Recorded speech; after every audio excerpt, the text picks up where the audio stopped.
Welcome to K-Pastors Roundtable. I'm your host, Alex. We're back with Pastor Ray, Senior Pastor of Ambassador Church. We will find out more from him about his ministry today and what his vision is for the future. Hi, Pastor. It's good to be back, Alex. Thank you for letting me share. Where is the church today in your view of your church? Thank you. Well, I think one of the biggest challenges in the Korean community is we have seen sort of this cultural transformation happening in America. Right. Not just in the Korean community, but all across the United States. And I remember when I first came in the 70s and 80s, America was a very different place. Yes. And now with, what I see in America is a greater sense of polarization. We see the left is further left, the right is further right. Right. And those of us who are in the middle are sort of caught in between. Yes. And, you see that also happening in the church as well. Okay. And one of the problems that I see in the second generation ministries or Korean American culture is you see polarization happening as well. Mm-hmm. So the church and the Korean culture in some ways are moving further and further apart. Okay. Like I was in Korea recently talking to a lot of the Korean pastors, and they were sharing with me, even though Korea has known to be sort of a mega church country, Yes. so many mega churches, that if you go into some of these churches, that the churches are getting very old. Yes. And that tradition has really been kept in the Korean church, and yet the culture has moved totally in a different direction. Right. And so among the young people, statistics like 2 to 8% of the next generation are attending church. Mm-hmm. And they're not even coming to the church. There's no connection. Right. And many of them actually grew up in the church. Right. And what's sad is that that's happening here, even in America. Part of the challenge, I think, has been we have this expansive technology. Okay. And technology has tend to, in one good sense, tend to equalize everything, because you could have internet in Korea, you could have internet in Africa, you could have internet in India, and you could have real-time communication. Right. Which is almost impossible 20 years Right. ago. Right. I remember going on a mission trip to India, and we were flying over the Pacific. I was like on a video conference with my kids. Oh, in the really? middle of the Pacific. Wow. Using, technology that Right. we had. And then when I was in India, and I was like immediate communication with people back. So again, communication has changed. Right. And the way we communicate. I think because of technology, it's created more options for people. Yes. And so danger is that the church is very slow in adapting. And what ends up happening is that the church is still doing some of the old things the old way, even though the gospel, we always say, doesn't change. Right. The way you share the gospel or the way you communicate the gospel has to change. Right. Because we live in a different world. Okay. And I think a lot of the Korean churches struggled with that. So you got the aging Korean population, you got the disconnect of the American culture, you got technology, rising technology. And then among the young people, there's a sense of depression, loneliness. One of the things that is starking, I remember reading an article recently, and it was talking about some of the statistics in Korea, like the suicide Right. being extremely high. Right. There's a whole culture in Korea of what we call the lonely generation. There's a whole group of people, young adults, who are disconnected. Right. And you see that happening. So technology, while it's a good thing for communication, it's also a thing that isolates people. Yes. So you can be on Facebook, Instagram, Snapchat, and all these other platforms, but still nobody knows who you are. Right. And I think that's where the gospel can really help change, because the church should be a place in which true community is developed. Okay. Remember many years ago there was a television show called Cheers, Yes. in which a bunch of people sat in a bar. And the theme song, everybody knows, they have that one line where everybody knows your their name. name. Yes. And I think a church should be a place where everybody knows your name. It's a place in which people are really reclaimed back to a sense of identity and sense of community, a sense of family. So how did you address those issues within your own church? Now, labeling church is not a good thing, but as I understand, your church is multi-ethnic. Yes. So it's not only Koreans, but other races. Right. We have in our church Korean, Chinese, Vietnamese, Hmong, Filipino. Right. We have most of Asia. Yes. We also have 30% of our church is Anglo, white, and Hispanic. So we are trying to transcend some of the challenges that I grew up with, even though as a Korean American, I love my Korean culture. Yes. I love my Korean food. I love my Korean heritage. I celebrate still the Korean holidays. Yes. So it's not that I forgo my Korean identity, but rather to see my Korean identity under the greater authority or greater identity of being a child of God. Yes. So one of the things that we talk about, and this is why we think globally, we think kingdom of God. So my perspective is this, that when you look at people, you have to look with the end in mind. Meaning, what is the end? The book of Revelation. Okay. All nations, all tribes, all people, all tongues worshiping the same God. Yes. That's the ultimate vision of what heaven's going to be like. Okay. And so I began there. I want our church to reflect that reality. Okay. And so even though we have different cultures, we have different experiences, we don't let the differences dictate for us our relationship. Rather, what we try to do is say, you know what, our identity is in Jesus, that the ultimate reality is whether you like it or not, we are brothers and sisters in Christ. Okay. That's heaven is our goal. So let's get along here because we're going to have to get along there. So we, try to create a church in which the ethnic diversity is not. So even though we say we're a multi-ethnic church, which we are, that's not the driving force. The driving force is creating a kingdom gospel community where all races, all tongue, all languages can worship together. Now, the struggles, let's say Koreans or Chinese, those struggles are same as Anglo's struggles, or are they different? And as a pastor, I'm sure you have to address it. Yeah. The issues come up. So That's a are they great different question. or are they same? Both. Okay. And I say that kind of jokingly, but it is really similar in one sense that human nature, we all struggle with a set of struggles that I think is all of humanity. For example, we all want to believe in something. Yes. We all want to belong. Yes. Someone. And we also want to become. We want to become somebody more than who we really are, a sense of purpose. Right. So those three things, believe, belong, and become, are really in three words. And that's faith, love, and hope. Okay. Because Amen. those three things are really the essence of humanity. Yes. Every single person, it doesn't matter whether you're from Africa or India or Korea or Mexico, you all want to believe in something greater than yourself. Right. And that's what that whole identity of God is, right? Is we want a higher authority to keep us in check, in line to something that is important. Secondly, we all want to belong. It doesn't matter where you are. Right. Talk to teenagers. They want to have a sense of community, a sense of family. Mm-hmm. Because that's a human desire. We need connection. Right. I've heard that the worst thing you can do to somebody is to put them in isolation. Because what isolation does is that it creates disconnectedness. Yes. And it creates loneliness and depression. Best thing you can do for somebody is to put them in community. Yes. And so that's the whole idea. So it doesn't matter whether you're Korean or Hispanic or Chinese. Those things are universal. And lastly, we all want to become somebody. You ask any child in any country, what do you want to be when you grow up? Every child will give you some sort of answer. I want to be a musician. I want to be a baseball player. I want to be a soccer player. Right. Because we all need hope Yes. to survive. Right. So in the gospel, faith, hope, and love, the universal need is met in the person of Jesus Christ. Yes. And so on one level, yes, all the common desires and needs. Now, yes, how we express those things can be different. Yes. So you ask a kid in South America, what do you want to become? Well, I want to be, like, what do you call it, a famous soccer player. Right. I want to be like Messi. Right. Well, in America, it's like, I want to be a basketball player like a LeBron. Or whatever. Right. So the expressions of that may be different based upon culture, Mm-hmm. but the human need of God, redemption, dealing with sin is all universal. But the fun thing about being in a multicultural church is this, is that culture is fluid. What I mean by that is that even the Korean culture, there is no one Korean culture. It's changed over time. Right. So you go to Korea now, then versus when I came from Korea back in '73, it's a very different world. Yes. Yes. They So are. yes, there are certain things in culture that are relatively consistent. In Korean culture, we have a Confucius sort of foundation. So there's a sense of respect and honor of our Right. elderly. And those are things that in Korean culture is very important.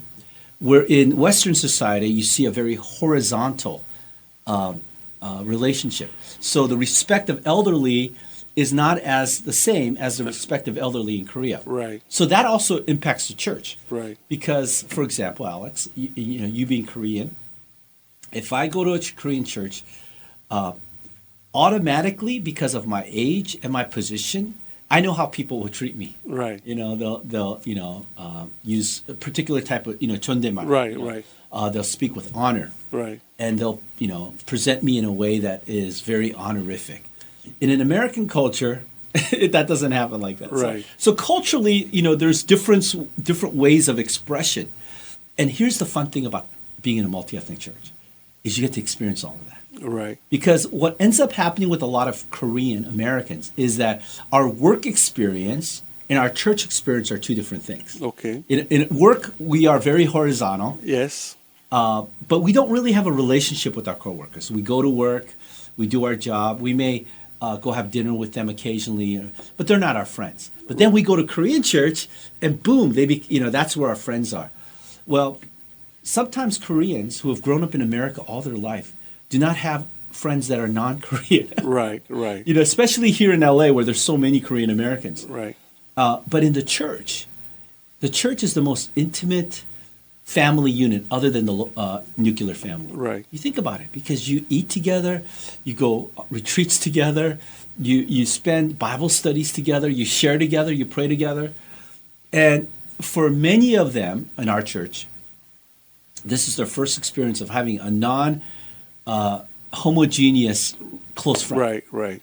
Maybe in college, maybe in high school they did that.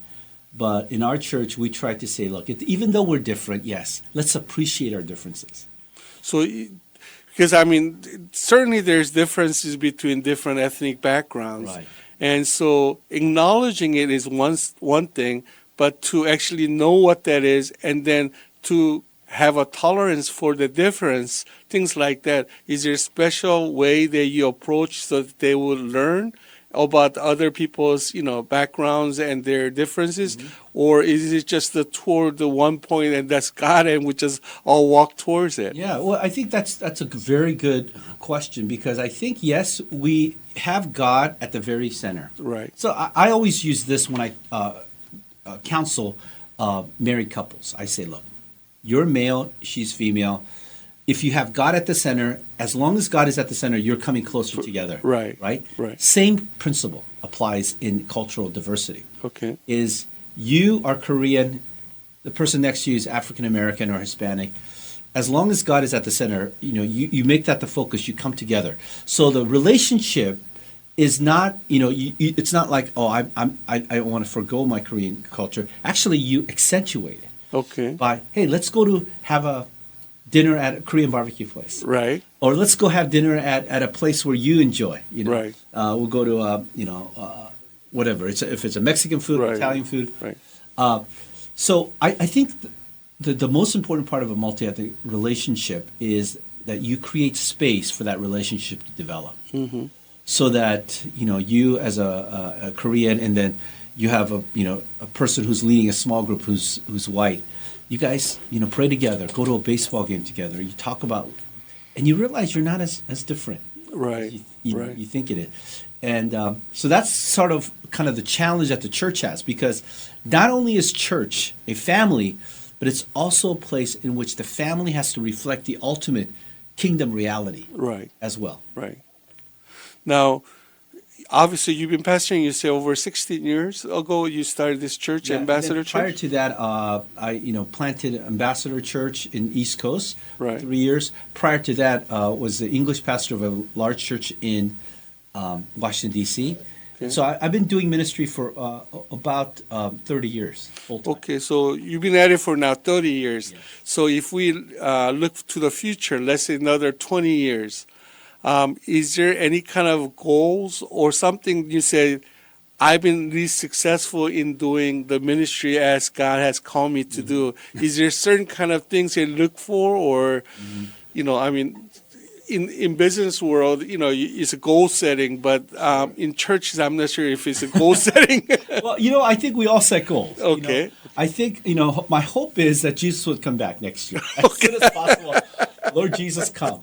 That would be my prayer. But I think in reality, somebody told me this.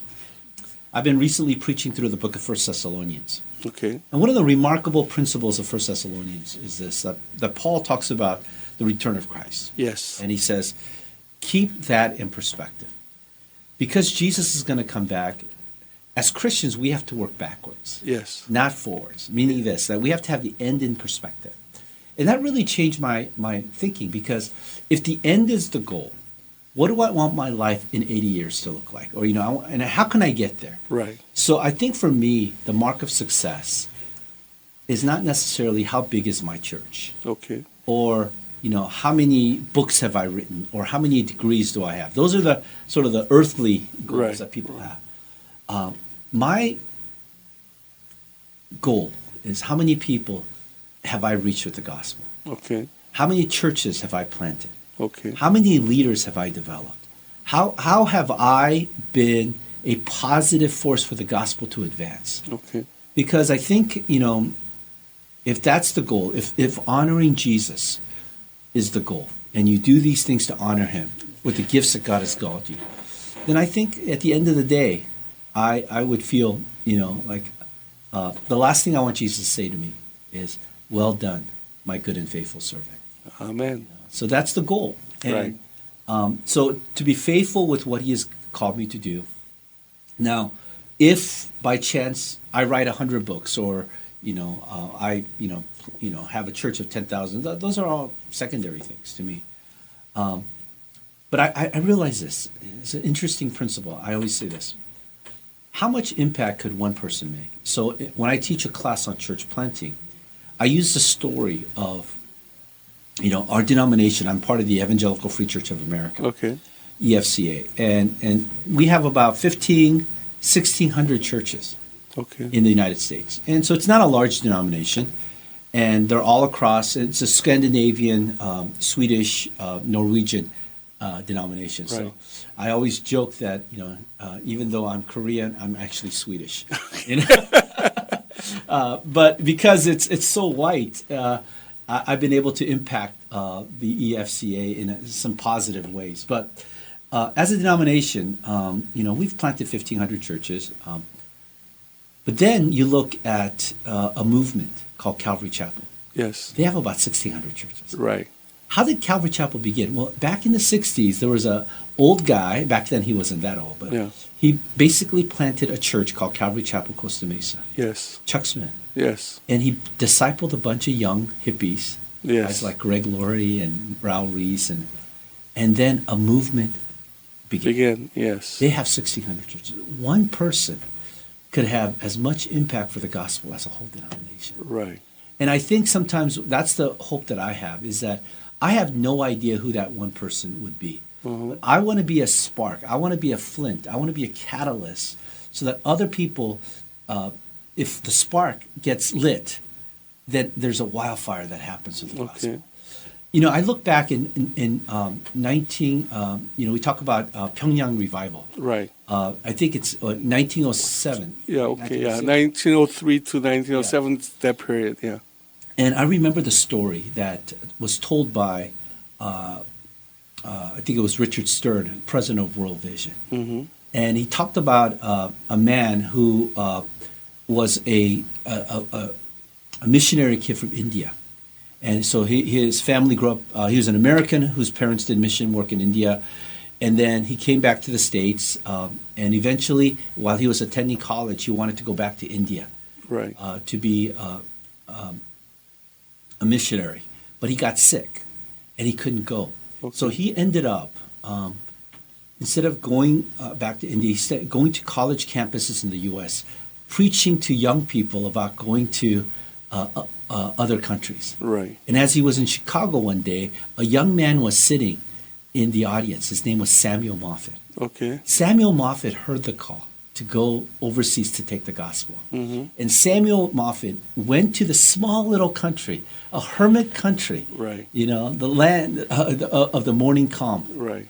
It was to a little city called Pyongyang, Right. where he met a man named Kil Sun Ju. Mm-hmm. And they began to meet together. He was a Taoist who became a Christian. And out of that little movement Yes. became a revival that sparked Korean Christianity to this day. Yes. That happened in Pyongyang, which now to this day is the most communistic city in the world, Yes. under the North Korea regime. But that's where the gospel began. Yes. And here's what I always say, is that the spark that began with Robert Wilder, sparked Samuel Moffett, sparked Kil Sun-ju, and then eventually sparked all of Korea. That's what I think young pastors and leaders need to think, that you may not be the one leading a movement, but you may be the spark that ignites a movement for the gospel. Amen. Yeah, I mean, the Korea, the spark in Korea was very pivotal in Korea becoming a Christian country.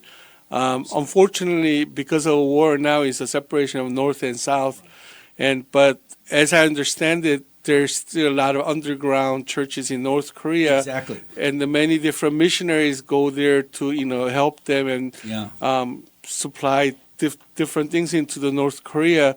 But it's not something that we can openly discuss or openly point out, because their life is on the line, if they get caught. So one of the things that really excites me when I go to South Korea is I talk to a lot of pastors who are actually preparing future church planters to go to North Korea. And they're already discipling North Koreans in South Korea who have escaped. Here's the thing that I'm really encouraged by, Alex. Sometimes we, from a human perspective, think suffering and persecution is closing out the gospel. But in reality, the Holy Spirit moves beyond that. Right. A good case in point is China. Prior to the 1940s, during the 1800s, you had people like Hudson Taylor who went to China, preached the gospel, very little fruit. Yes. And then in the 1930s and 40s, when the Communist Revolution took place, they kicked out all the Western missionaries. Right. And a lot of the people thought, the church in China is dead. Right. We have no idea what's going to happen. Well, when the communist country opened up again in the 1970s under Nixon with the relationship, what they saw was something amazing. They said there was no period in human history where the gospel exponentially grew. First century was one. Right. The second was in the 20th century in China. Right. When they saw, only thousands of Christians, when they came back with like 70 million Christians. Wow. How did that happen? Right. That happened because the Holy Spirit was working in that country despite what we saw. So I think the same thing is happening in North Korea. I was telling some of my South Korean friends, maybe, we think about South Korea taking the gospel to North Korea. Maybe it's going to be the other way around, because the preservation of faith in North Korea is more genuine than some of the faith that is sort of the materialistic, faith that is happening in South Korea. So maybe the revival will happen the opposite way. Maybe. Oh, really? So who knows, right? But I'm saying that God is ultimately in control. It's His children. He protects. Even though persecution is a thing that we don't want to ever pray for, that the benefit of persecution is that it purifies our faith. Yes, yes. And it allows us, and that's what I shared in my previous story, that because I felt persecuted from my parents of going to a Christian school, that actually made my faith stronger. Okay. It made me trust and pray and depend on God. Okay. Let's come back to today's, young generation. If you have an opportunity to say something to the young parents, with a young child, Korean Americans, we discussed before where it's a parent's dream for their child to become something very more successful than they are. Right. And so is there advice or something that you would tell the young parents, about how to raise their child? Because that's one of the disconnect we have today in society, is child wanting something that's totally different than what the parents want. And so what kind of advice will you give to the young parents today? That's a great question. I think the young parents are asking the same question. They're struggling. Right. How do you raise kids? And I think the number one thing I tell Christian parents is that you are the primary discipler of your kids. Yes. Now, parents don't like to hear that, because what they want is they want the church to disciple them. Yes. But I tell parents, look, your primary job as spiritual parents and physical parents is to guide your kids. In the Old Testament, we're told in Deuteronomy 6, the Shema, teach your kids to love your God with all your heart, soul, and mind. So number one, I would tell the parents, that your priorities are going to be your kids' priorities. Yes. If you prioritize money, a big house, a better car, then that's what your kids are gonna. Don't be surprised if your kids are gonna be the same way. I remember as a youth pastor, a lot of times I was invited to a parents' home one day, and they were telling me the story where their son, who was attending UC Berkeley, was at home, and so they said, "My son's in trouble. Can you talk to him?" Okay. So I come home to I go to do visitation at his house, and I sit down with this college student. I had never met him before, but his younger brother, was in my youth group. So I talked to this guy, Korean American, second generation, attending UC Berkeley, and I said to him, "So tell me what's happening? How'd you get in trouble?" And he said something really interesting to me. He had to drop out of school. Oh, okay. The reason he had to drop out of school was because of something that he did. He said, when I was in high school, he said, I didn't have to worry about anything because my parents took care of everything. They bought my food, they bought my clothes. My only agreement with them was that I get to a good school. Okay. That I study hard, I do SAT and all that. So he accomplished his parents' dream, right? Which is for him to go to UC Berkeley. Yes. He made it to the top UC school. So he ends up at UC Berkeley. And he said this to me. He goes, when I fulfilled my parents' dream, I asked myself, now what? It was a question of emptiness. Now what? And so he was a math major. So one day he and his friends went to gambling. Okay. Casino. Okay. Casino. Right. And he started making some money. He started using his math skills, and he made like, $2,000-$3,000. Hey, this is easy. Right. And so one day his friends said, hey, let's go to Vegas. So they all went down to Vegas. And in gambling, there's a rule called the house always wins. Yes. Yes. And so he played against the odds, and he started winning, and then he started losing. Okay. What happens when you start losing? You get desperate. Right. So you start putting more money to make up what you lost. Right. Well, got to a point where he lost so much that he had to take a cash advance from the credit card that his parents had given him. Right. So he took out, a credit card thinking that he would pay it back right away. Right. He lost over $10,000. Wow. And so finally he couldn't make that up. He was just getting serious in debt. So when his parents found out, said, you're dropping out of school and you come home. Yes. And so that's why he was at home. That's why he was like, but he asked me that question, which really made me think.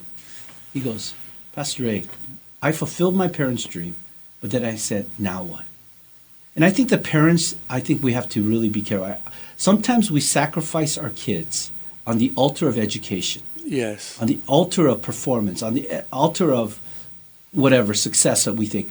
And we forget to share with them the most important thing, that their eternal salvation is the most important thing that they can give to their kids. Yes. So I always tell parents that that's what parents need to, because your kids are going to copy you. Yes. Whether you like it or not, who you are, your kids are going to be the worst of who you are sometimes. Right.